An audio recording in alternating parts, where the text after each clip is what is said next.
Good afternoon and welcome to Shurat Adin's virtual roundtable on China and COVID-19. I am Nitzana Darshan-Leitner. I'm the president of Shurat Adin Israel Law Center, a pro-Israel, pro-America civil rights organization. Shurat Adin has pioneered anti-terrorism litigation.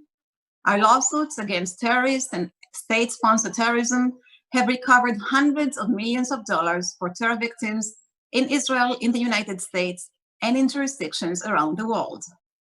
Please visit our website at israellawcenter.org for more information. One of the challenges of litigating against terror-supporting governments is the doctrine of sovereign immunity. In the United States, the Foreign Sovereign Immunity Act generally bars lawsuits against foreign governments and states. There are some exceptions, however. This includes for acts of terror by US designated terror against sponsor regimes, for terror attacks carried out on US soil, and for commercial activity. The COVID-19 crisis has been responsible for hundreds of thousands of deaths worldwide and has caused massive economic devastation. It has impacted on us all. The lives and money lost have made many people think about the sovereign immunity of the People's Republic of China. Is the novel coronavirus a natural phenomenon, or did it escape from a Chinese laboratory? Was the Chinese government negligent or improperly secretive in handling the initial outbreak? Was there intentional conduct on Beijing's part? If so, can China be sued under existing law? And if not, can the law be changed? Should it? We will explore these questions and other related issues in the next hour. Our program will consist on 3 parts. We will first hear from Senator Marsha Blackburn. Senator Blackburn, the junior senator from Tennessee, has proposed legislation lifting China's sovereign immunity. She will explain the reasons why she feels this change to the Foreign Sovereign Immunities Act is important. Then Ambassador Bolton, the former National Security Advisor, will speak. He will discuss China's place in the world and in the effect of the COVID crisis on China's diplomatic and economic position. Ambassador Bolton has graciously agreed to answer questions which our viewers submitted for this online event. Finally, I will moderate a panel discussion between the Honorable John B. Bellinger III, partner of Arnold & Porter from Washington, D.C., formerly the legal advisor to the U.S. Department of State, and Mr. Gordon Chang, a China expert and renowned author on COVID and China's sovereign immunity. Thank you again for joining us. We will start with Senator Blackburn. Thank you to everyone for joining this virtual discussion today. And I am so disappointed I'm not able to join you in person, but I am so pleased that you are taking China's role in the spread of the novel coronavirus very seriously. By now, we all know that the Chinese Communist Party destroyed early COVID-19 testing samples. They silenced the doctors and expelled the journalists who refused to print party propaganda. Their actions allowed a localized outbreak in Wuhan, China, to turn into a global pandemic that has affected us all. The Chinese government must face consequences for their deceit. One way Congress can do this is to pass my Stop COVID Act. This legislation would make China legally liable for spreading the coronavirus and would empower Americans to sue the Chinese government. That's in U.S. courts, and it would be for economic and personal damages caused by the pandemic. The way we did this was to build upon existing law in the Foreign Sovereign Immunities Act and eliminate sovereign immunity for states that spread biological agents. And yes, COVID-19 is a biological agent. It would create a right of legal action to American plaintiffs, and U.S. federal courts would have jurisdiction over their claims. I want to be clear that we thought long and hard about introducing this bill. We don't take the issue of sovereign immunity lightly. However, the U.S. has spent trillions of dollars combating this virus, and this has caused our national debt to skyrocket. Future generations of Americans are going to have to deal with this national debt burden. Main Street businesses have been forced to shutter, and over 30 million Americans are now unemployed. Our booming economy, which was doing great in February, has taken the hardest hit since the Great Depression, and our GDP, we've watched it shrink almost 5% in the first quarter alone. Our lives have been changed forever. And the first step to truly holding the Chinese Communist Party accountable for their actions is to make certain those who have been directly harmed are made whole through this process. Again, I'm so disappointed I can't be joining you today, but please do not hesitate to reach out to my office with any questions that you have about the Stop COVID Act or other pieces of legislation that we are working on to help combat COVID-19. Thank you to everyone. Thank you, Senator Blackburn. That provides us at least one path around sovereign immunity. I'm now pleased to introduce the Honorable John Bolton, former United States Permanent Representative to the United Nations and former National Security Advisor. Mr. Bolton, it's great to have you with us.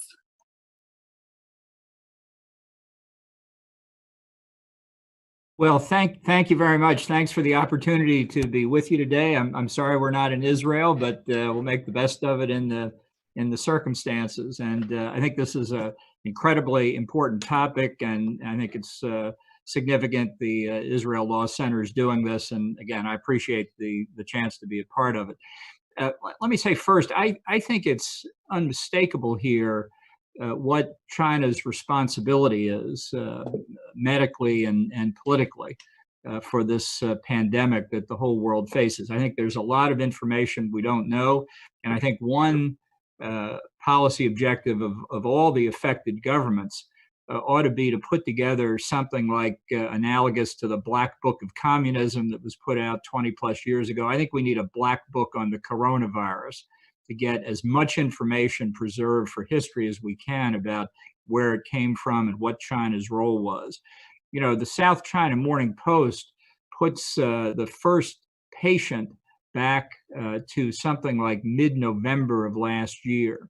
And while the precise origins of the pandemic are still unknown, there's no doubt whatever that almost from the beginning, the government of China has conducted a concealment and cover-up campaign of what has happened. They are not being transparent to this day about the extent of the virus's impact in China or the steps they took and many, many other things. And today it's accompanied by a worldwide propaganda campaign attempting to blame other countries, especially the United States, for the origin of the disease. So this conduct by the government of China is extraordinarily disturbing. We don't have to believe that this was a biological weapons attack. I certainly hope the evidence never points to that. But the consequences certainly that we face in the United States are very grave indeed. The damage is incalculable in terms of death, medical consequences, economic impact. So it's a very, very important public policy point in all the Western and industrial democracies to ask what our response should be. Now, you've heard Senator Blackburn's legislative proposal to waive China's sovereign immunity. I will tell you, in the United States, it's a very politically appealing position. It appears to afford a clear remedy to identifiable victims of the consequences of the disease. There are precedents, as you noted, the waiver of sovereign immunity against Saudi Arabia for the events of 9/11, for example, in 2016, and a number of other statutes. And look, it's a typical American response. Something happens, you go to court. So it sounds very familiar, and it is politically appealing. I don't have any doubt about it. But I have to say, I think it's a very bad idea. First, this would put the judicial system of the United States right in the middle of an international controversy, where I think our judges, and I won't single them out, I don't think judges around the world have competence in a rule of law society to try and make the inevitable policy judgments that they would be called upon to make. I think they're out of their depth, and I don't think we want judicial involvement. I think, ironically, going to court would just lead to lengthy, drawn-out proceedings that are not likely in a timely way to bring justice to the victims of the coronavirus and their families. But most importantly of all, this is a state-to-state matter. This is China and its relations with the United States, China and its relations with many, many other countries around the world. And I think that's the way it should be handled. Second, as I mentioned briefly, I just think there are insuperable problems with handling this through litigation. I think getting jurisdiction over key parties, even if sovereign immunity is waived, could be problematic. I think securing evidence and testimony that you need in civil proceedings, given China's attitude on these things, is going to be difficult, if not impossible. And I think enforcing judgments against the responsible Chinese parties is going to be very hard to do. But to me, really the biggest objection to waiving sovereign immunity is the harm it will do to the United States. This comes up every time we hear a proposal to waive sovereign immunity. I don't want to say I would always oppose it, but I have to say, in terms of American national security, and I would suggest Israel's national security, we are enormous beneficiaries of the principle of sovereign immunity. Just speaking about the United States, look, we've got intelligence capabilities on a worldwide basis. We've got military capabilities in many, many places around the world. We've got economic interest nearly everywhere. If sovereign immunity is waived by the United States, even in a matter as grave as coronavirus, it sets a precedent for others around the world who would love to waive our sovereign immunity. And we've seen examples of this even in our NATO allies in Europe that have done this to us. I really think we've got the most at stake here. And while China is a entirely tempting target in this case, I just think from the U.S. perspective, we have to keep this larger question in mind. Now my reluctance to see sovereign immunity compromised leads necessarily to the question, all right, then, well, what do we do about it? And I have to say, I think this has come at a terrible cost in human and economic terms.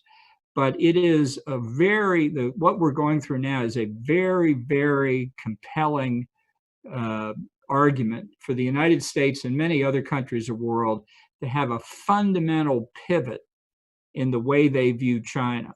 China's conduct over the past several decades and China's likely conduct well into the future. This has been building for a long time, but the way China has handled the coronavirus, I think, should tell us a lot about the character of the regime in Beijing and a lot about the character of the other threats and challenges that China poses that may have seemed somewhat disconnected in the past, but which I think the way they've handled coronavirus really brings together and puts in perspective. And just to consider some of the most significant, China has defied for decades the conventional wisdom when they were brought into the World Trade Organization 20 years ago, that being exposed to international norms would change the way China behaves domestically and internationally. That has proven to be completely false.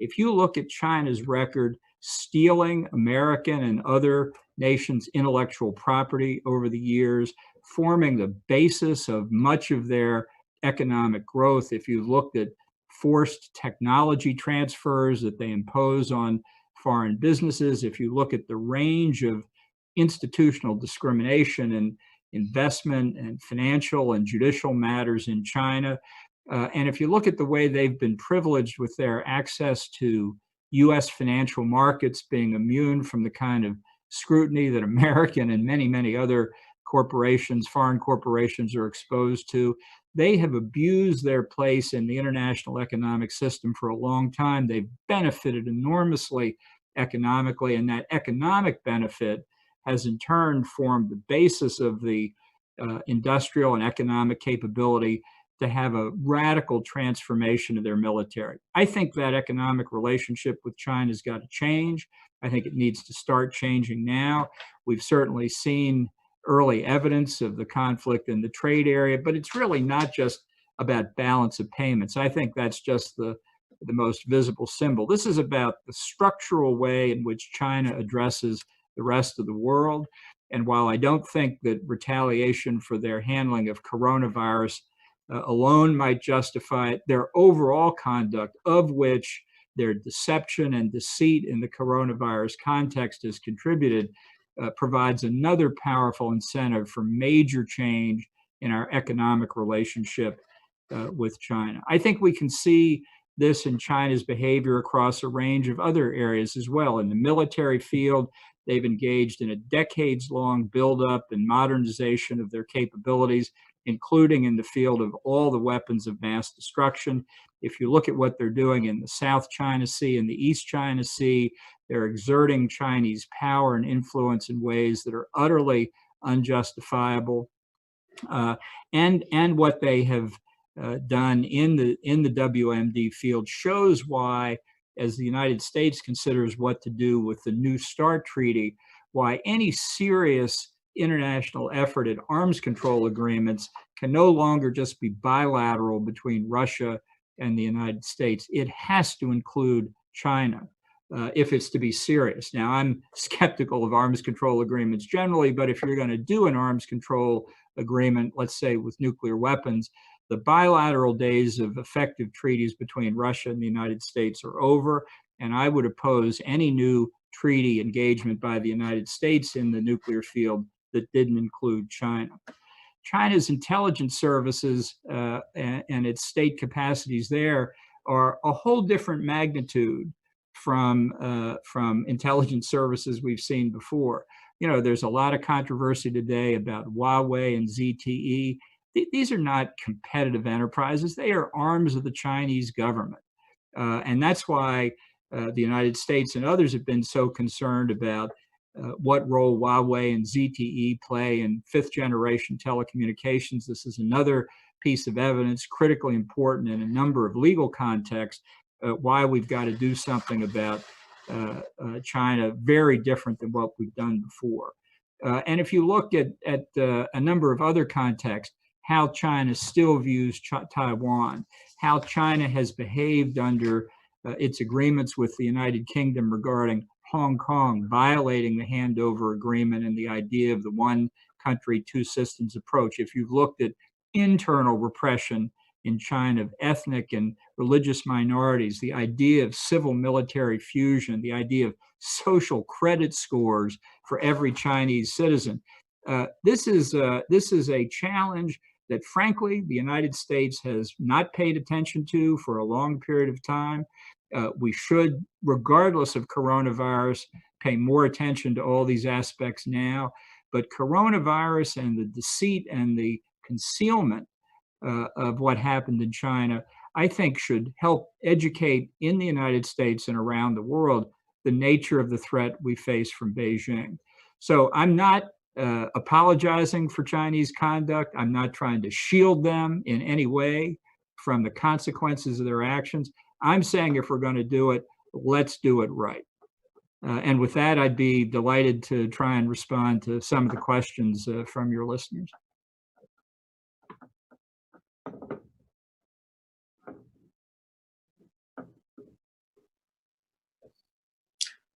Thank you, Ambassador Bolton. We will certainly go now through as many as our participants' questions as possible.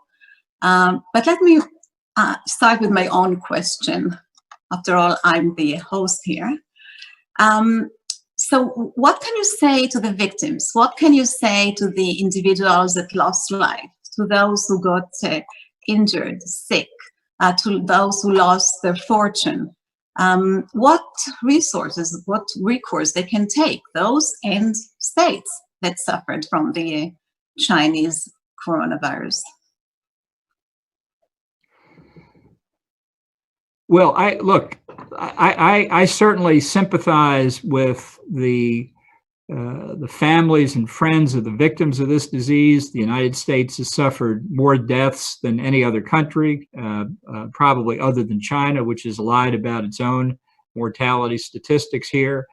And I think it's a legitimate question for the victims about what remedies they should seek inside the United States. We've already appropriated about $3 trillion of money that we don't have already to try and deal with this. But I think that that those who have suffered that ultimate loss certainly deserve compensation, and it's a matter of really moral duty on the part of the people and the government of the United States to deal with that, as it is for other responsible governments around the world. But I think that the point that I tried to make is that we need to do this in a way that both obtains the justice that the victims and their families deserve, as well as consider the larger strategic context in which we consider it, which is why, as understandable as I believe the idea of waiving China's sovereign immunity is, I don't think it's the best way to get to the core of the problem. Okay, thank you for that. So we'll begin perhaps with Howard's question, which was, can we use COVID litigation as a tool to encourage freedom within China as a different aspect of the whole lawsuit against them? Might the crisis weaken the ruling party's grip?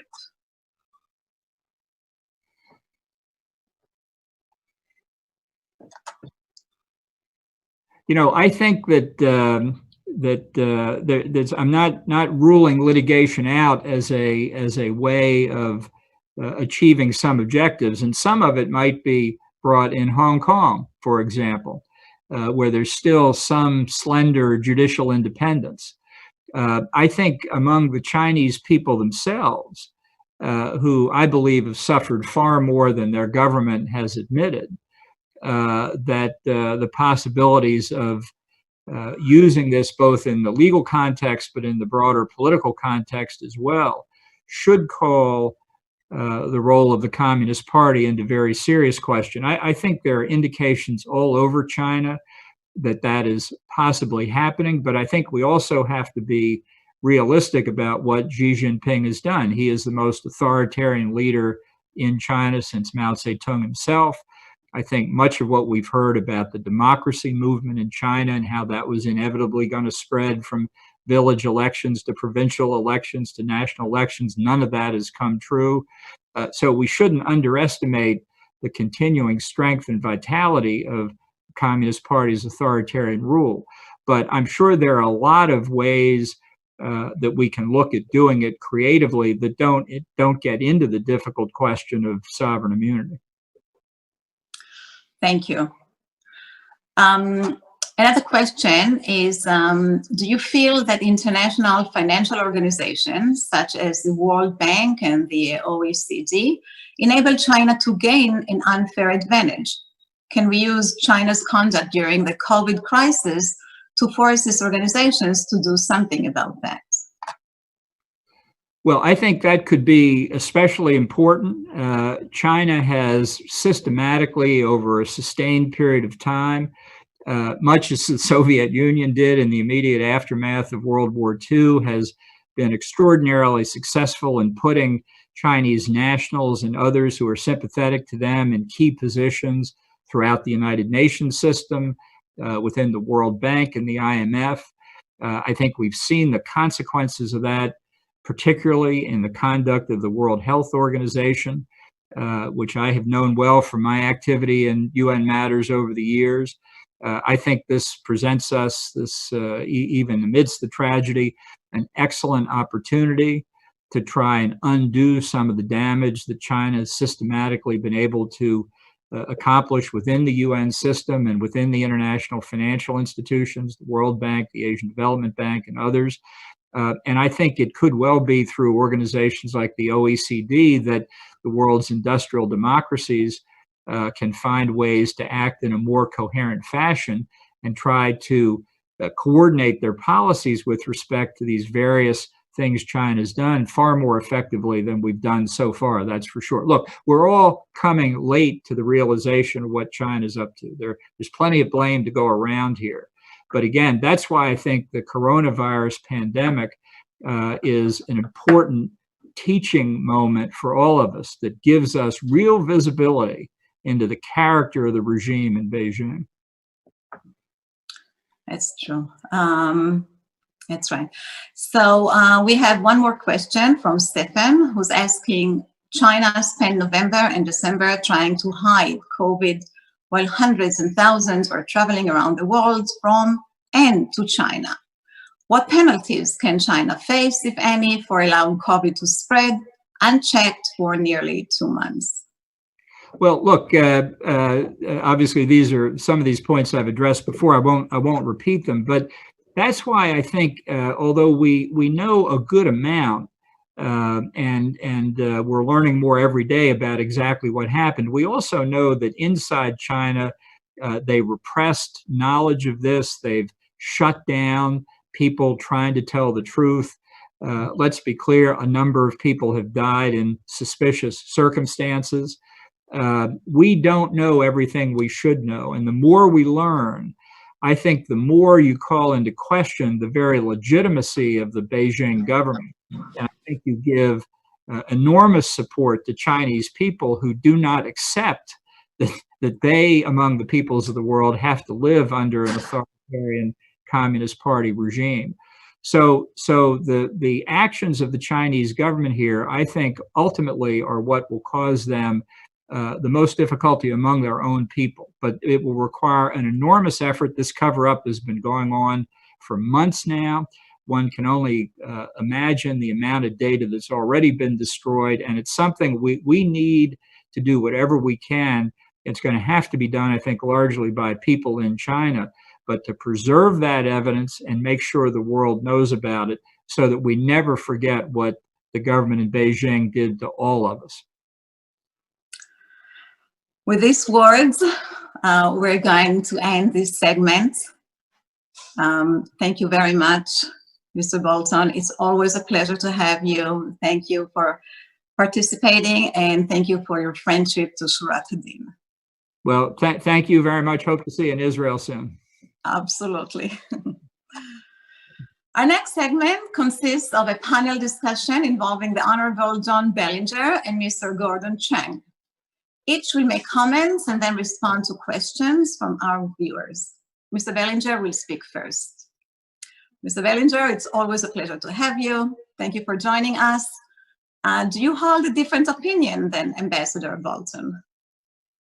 Well, thanks for having me, Nitzana. It's always a pleasure to work with you and the Israel Law Center. Thank you for the work that you do on behalf of victims of terrorism, like my former colleague, John Bolton. I'm sorry I can't be there in Israel with you, but happy to be on virtually. So John Bolton and I worked together at the State Department. I was the legal advisor for the State Department when he was our ambassador to the UN. He's a very good lawyer. Used to be at our Justice Department, and on sovereign immunity, I think he has this exactly right.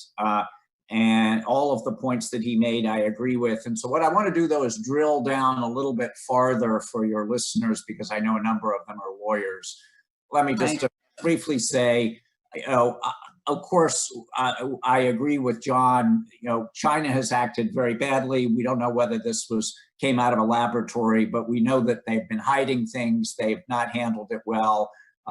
We need to find out, get to the bottom of it, and hold them responsible, primarily diplomatically. before I briefly get to the sovereign immunity point, let me say there actually are a number of lawsuits in the United States, at least 9 against China, class action lawsuits in California, Texas, Florida, other places, brought under the Foreign Sovereign Immunities Act as it stands now. I think they're all going to be dismissed because they don't fall, as you know very well, Nitzana, under the existing exceptions for commercial activity in the United States, or the tort exception for torts in the United States. So you can elaborate on this a little bit. And I will do that.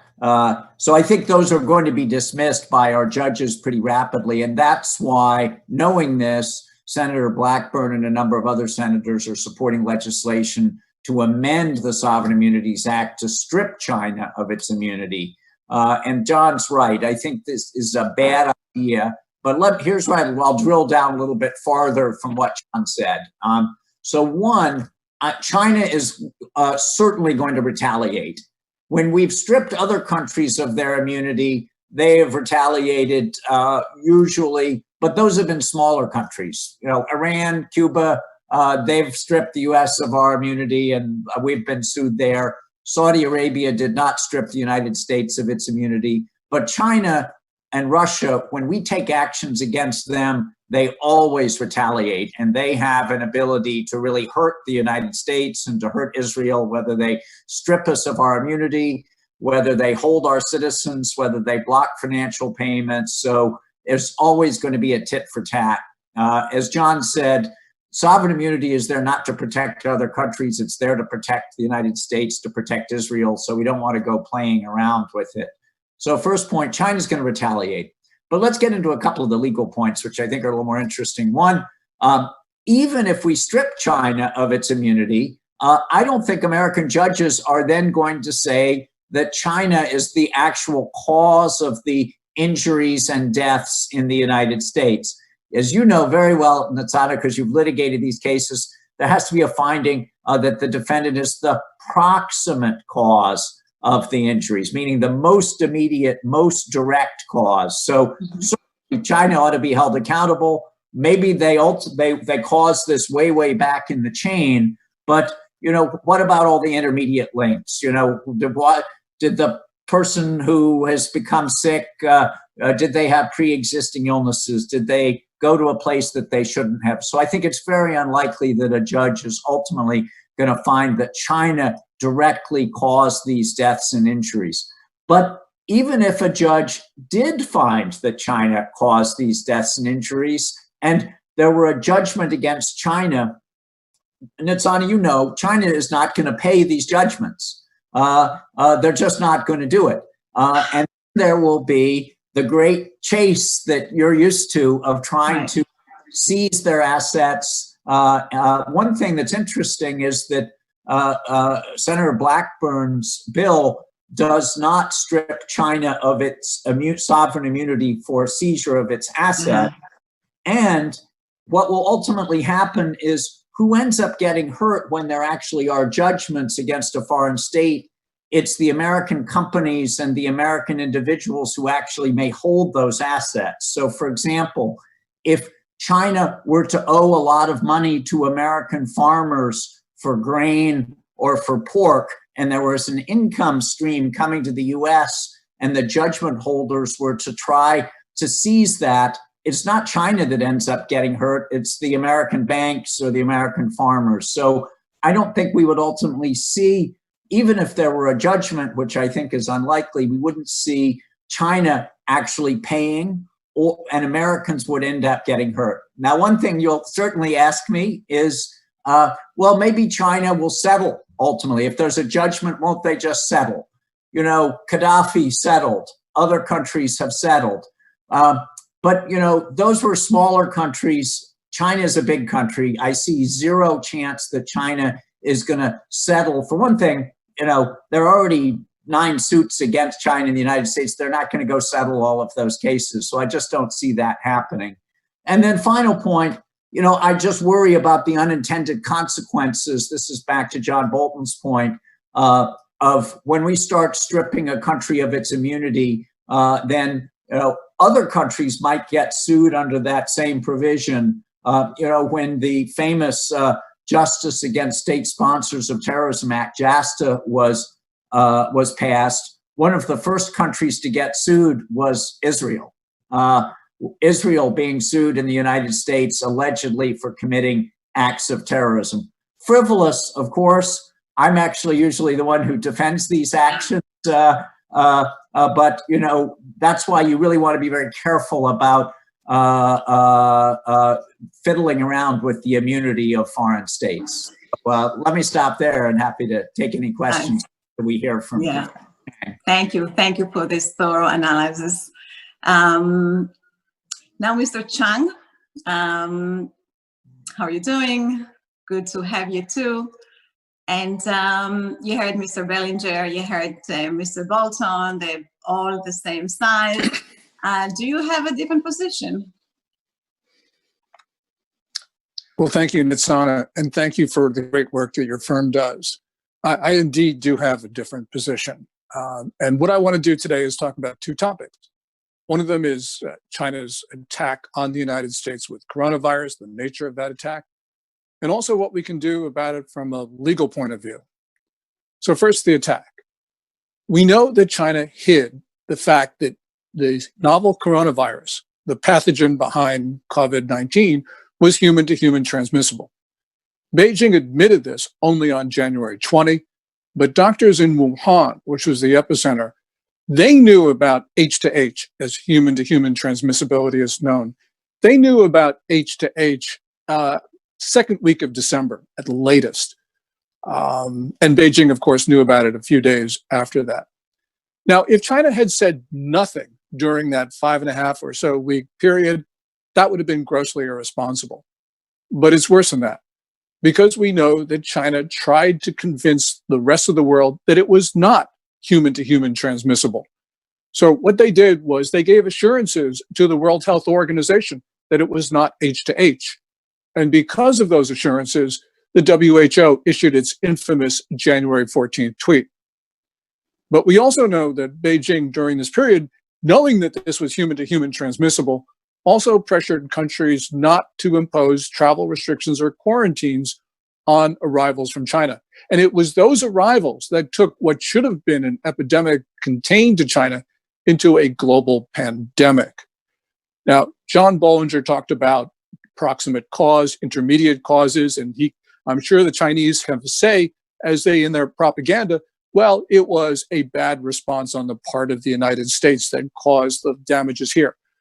But we also know that China, by downplaying the severity of the epidemic, which they did in a number of ways, affected the American response. So at the March 31 press briefing, Dr. Deborah Birx, the White House Coronavirus Task Force coordinator, said that she looked at the data from China and she concluded that the novel coronavirus was no worse than SARS, which is the 2002-2003 epidemic that infected, officially speaking, about 8,400 people worldwide, killed about 810. It was only when she saw what happened in Spain and Italy that she knew that she was deceived by China. And Dr. Anthony Fauci also said the same thing about being misled by the Chinese. So what we have here is a situation where if the response of the Trump administration to the disease was slow, was imperfect, it was because of what China did.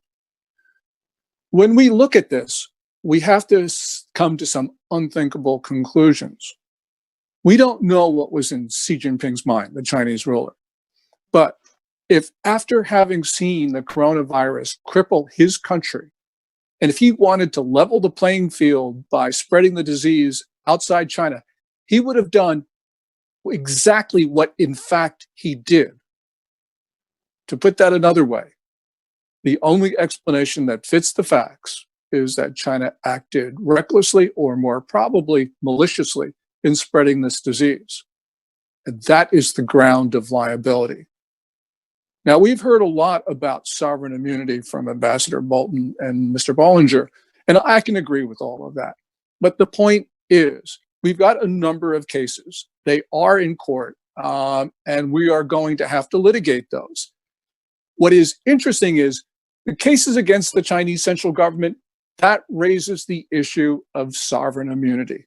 case law in the US and the Foreign Sovereign Immunities Act, which you talked about in your introduction. But the state of Missouri, when it sued the Chinese central government, it also sued the Communist Party of China. Communist Party of China does not have sovereign immunity. Is this anomalous? Of course it is. The party is so much more powerful than the state, but it is not the state. And the Communist Party for decades has been telling the world it is not the state. And so it can't roll into a federal court and say, oh, we're really the state. That's just not going to work in today's US. So this is an important issue because it is the Communist Party, more than the Chinese central government, that has assets that can be seized after a successful judgment. The People's Liberation Army, what we normally think of as China's military, that's not a state army. It's a party army. That means all of the ships, the planes, the tanks, the satellites, they can all subject to seizure after a successful suit. And you know, this is sort of interesting because the primary case in the US on sovereign immunity goes back to 1812, a US Supreme Court case, the Schooner Exchange versus McFadden. That actually was a case about the possible seizure of a foreign warship. This is an issue that can come up. More important than just the Chinese military are Chinese state enterprises. Now, one would normally think that these are assets of the Chinese central government, but the Communist Party exercises, in fact, more control over these enterprises than the Chinese central government. And so, therefore, in a real sense, is more the owner of these assets. So all of these Chinese companies that operate in the US or operate in countries where we have treaties with, that's subject to seizure as well. Ultimately, this is a question of retaliation, as Mr. Bollinger has talked about, a really important, critical issue. And of course, the first assets that China would actually seize in retaliation would be US companies' assets in China. Maybe it's about a stock of $270 billion worth. But China's going to be hurt more by a seizure of those assets than it would be helped, because China has an economy that is still deep in contraction and is still export dominated. It seizes those assets, it hurts itself more than it hurts the United States. Ultimately, we look at this, we got to remember that the United States holds, that has issued treasury debt. China holds more than $1 trillion of that treasury debt. And the question is, you say to Beijing, look, yeah, you can seize a receivable to a farmer in Iowa. You do that, we're going to start seizing your holdings of US treasuries. Question is, we can do that probably under the Trading with the Enemy Act of 1917. Remember, US and China are still in a state of war. The Korean War was, the fighting in the Korean War was ended with an armistice, not a treaty. North Korea has abrogated that armistice several occasions. As a legal matter, that armistice probably doesn't exist. State of war. President Trump can designate them under the 1917 Act. If he doesn't want to do that, he can go after them under the 1977 Act, the International Emergency Economic Powers Act. China can certainly argue in a US court that those designations are illegal. Let them do that. They can tie them up for years and years and years. Ultimately, though, I think that the United States needs to act not by itself, but in conjunction with other countries.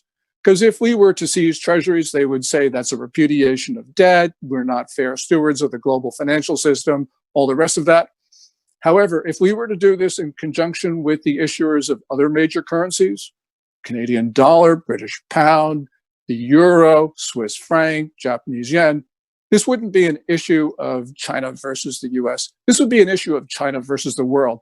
And ultimately, how is China going to retaliate against the world that it needs? It needs investment. It needs trade. It is not, in a practical matter, in a position to retaliate.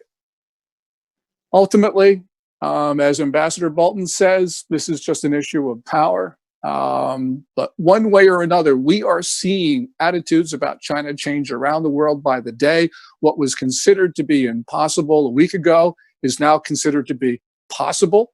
And indeed, I think a couple weeks from now will be inevitable. So one way or another, China has got to pay. Question is, this is not just a question of justice for victims, as you point out, Nitzana. There's also something else at play. This COVID-19 novel coronavirus is not going to be the last disease generated on Chinese soil. We have to deter China from maliciously spreading the next pathogen, causing the next deaths. So for the victims of coronavirus, plus also for future generations of Americans and people around the world, China must pay. Thank you. Thank you very much, Mr. Chang, for these strong words. Now we're going to go for the questions part of this segment. It's going to be very short, but bear with me for 10 seconds. We'll be back.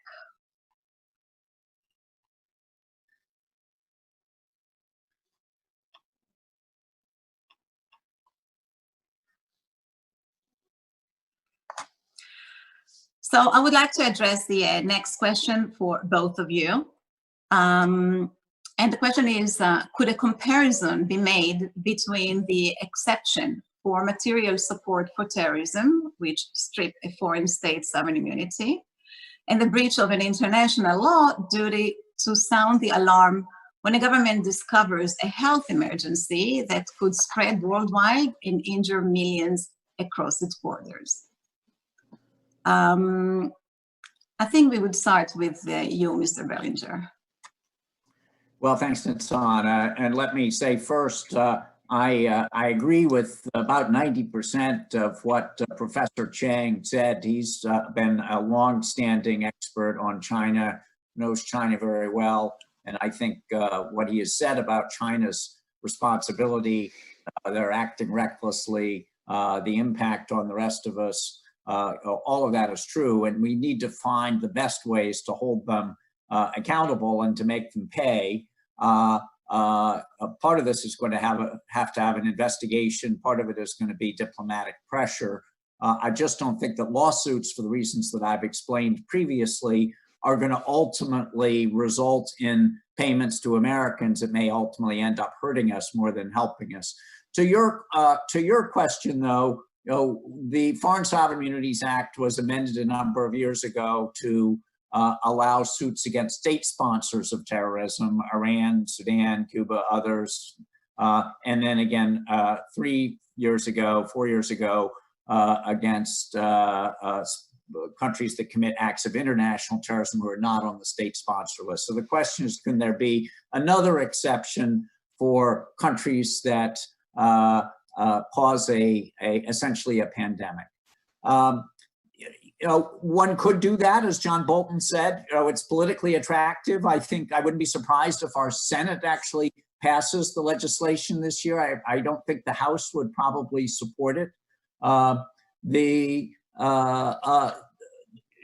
difference here, though, is that at this point, we don't know whether China has actually acted intentionally the way state sponsors of terrorism have actually acted intentionally. They may have acted recklessly, but we then have all of these other consequences that ultimately end up hurting the United States. I'll just end with the reciprocal point, which is how we need to think about these things. Many people around the world have been concerned about United States drone strikes. So, what about the innocent victims of U.S. drone strikes? There's always collateral damage. Should the people who were killed in a drone strike be able to sue the United States or sue Israel because of a counterterrorism action and have the immunity of the United States or Israel removed? I don't think so. So I think, again, I agree with Professor Chang's statements. We need to push China very, very hard, but I don't think that lawsuits are going to be the best way to do it. I don't think that ultimately judges, U.S. judges, are going to conclude that China was in fact the cause of the really terrible deaths and injuries and economic dislocation in the United States caused by the COVID virus. Thank you. Mr. Chang, if you can answer this question as well, but if you can indicate, is there intentional conduct on behalf of China? You elaborated about what's known, but do we have any evidence for intentional conduct? Xi Jinping's deliberations within the Politburo Standing Committee are not transparent. They don't publish minutes. They don't tell us what they said, by and large. We do have a few indications of what was said in a critical January 7th Politburo Standing Committee meeting. But no, we don't have direct evidence. What we do have, though, is circumstantial evidence. And from that overwhelming circumstantial evidence, we can infer intention because we can see what they did. And so, yes, I believe that we can prove either recklessness or maliciousness. And I don't have very much to add, except that the difference in liability between being reckless and being intentional, there is none. So I do think that we've got these guys dead to rights. And just one other thing, I wish I were a professor, but I'm not. There is a Gordon Chang who is a professor at Stanford University. He's Gordon H. I'm Gordon G. So yes, I would love to be a professor, John, but thank you very much. Oh, boy. Take it as it is. Okay, and I would like to end with this last question, which is again for both of you. So, do you see any other path or tribunal to bring a country in this situation like China to justice?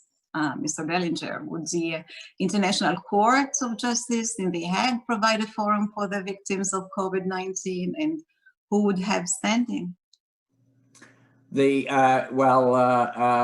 Gordon Chang, thank you for the correction. Apologies, but you're still you're still make strong statements about China. Absolutely, I agree.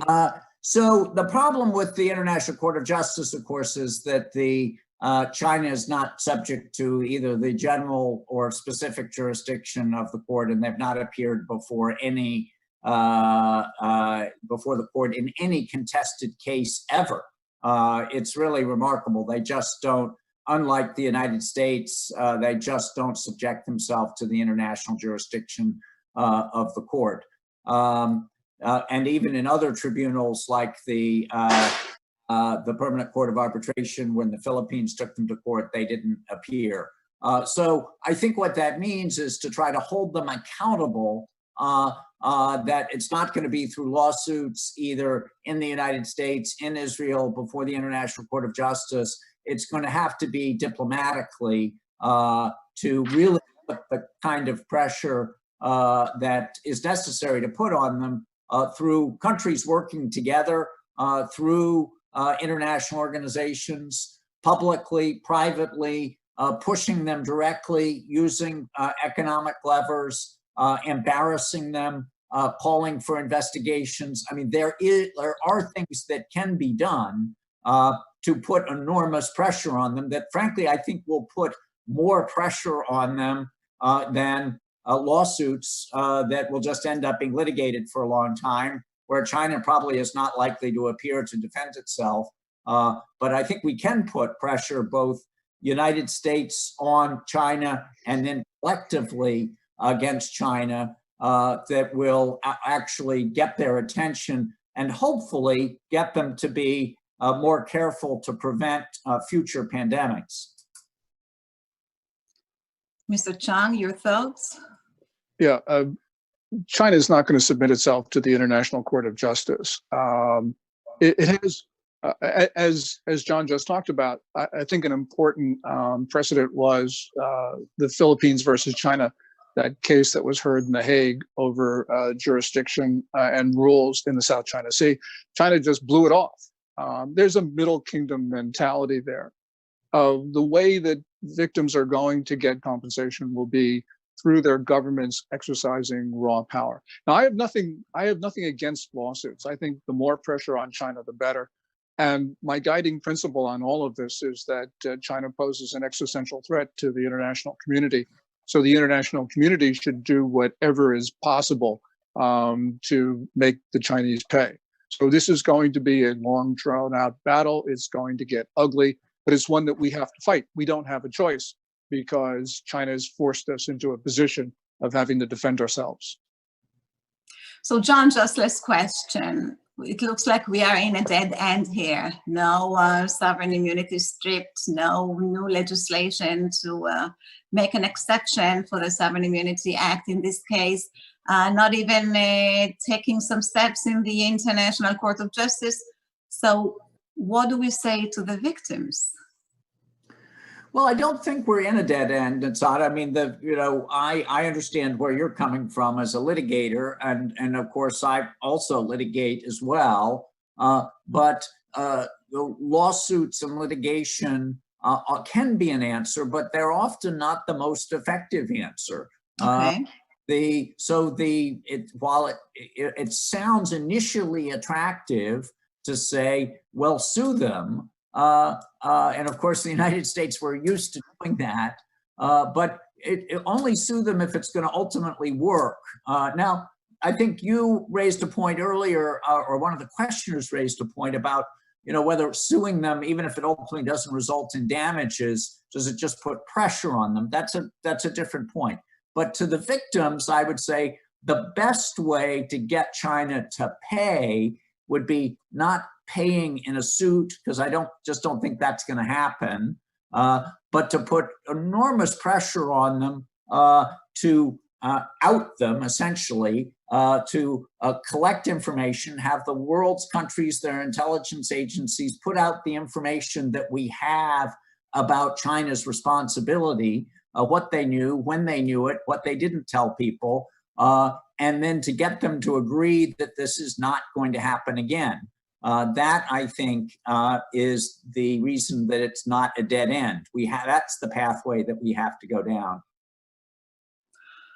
Well, with this positive note, and unfortunately we're just out of time, we would like to end this segment. Thank you, John. Thank you, Gordon. And I would like to thank the Ambassador John Bolton and Senator Blackburn for their time and valuable insights. Thank you very, very much. And I would like to encourage everyone who's interested in the work of Shurat ad-Din, again, to go to our website, israellawcenter.org, sign up for our mailing list, and follow us on Twitter and Facebook. I hope everyone found this program educational and enjoyable, at least I did. As you may know, the Shurat ad-Din Law Center is entirely funded by the generous donations of our supporters worldwide. Our funding comes from private individuals and foundations who believe in Shurat ad-Din's mission and are amazed by our unprecedented legal successes. We fight on behalf of the terror victims and others who have no one else to stand up for them. Please become a Shurat ad-Din partner. Like everyone, our law center was badly financially injured by the pandemic. Unfortunately, the struggle against the terror groups and rogue regimes must continue. We hope you will consider us in your charitable giving so we may continue to fight back. Thank you for joining us this online conference. Please stay safe in these challenging times.